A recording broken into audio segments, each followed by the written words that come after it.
মেয়েদের জীবনটা কি অদ্ভুত তাই না? যে বাড়িতে জন্ম নেয় সেই বাড়িতেই মেহমান হয়ে আসতে হয়। আসসালামু আলাইকুম। আজ মায়ের বাড়ি থেকে বিদায় নেবার পালা। তাই সকাল থেকে কত কি গোছানো চলছে।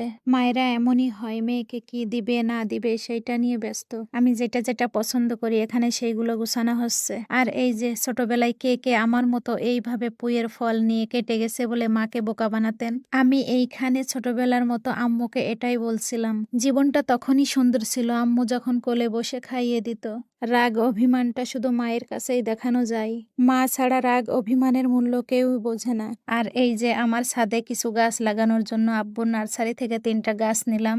এদিকে আম্মু এসে আমার মেয়েকে ঈদ সালামি দিচ্ছে, যেহেতু ঈদে আসা হবে না তাই। সাথে আমার ছোট বোনের ছেলেকে ও আমার নানিকেও ঈদ সালামি দিয়ে দিল। আমার তো মনে হয় এমন কোনো মেয়ে নেই যে কিনা বাপের বাড়ি থেকে আসার সময় কান্না করে না। প্রিয় আব্বু আম্মুর সামনে কান্না করি না, কিন্তু গাড়িটা ছেড়ে আসলে চোখের পানি আর ধরে রাখতে পারি না।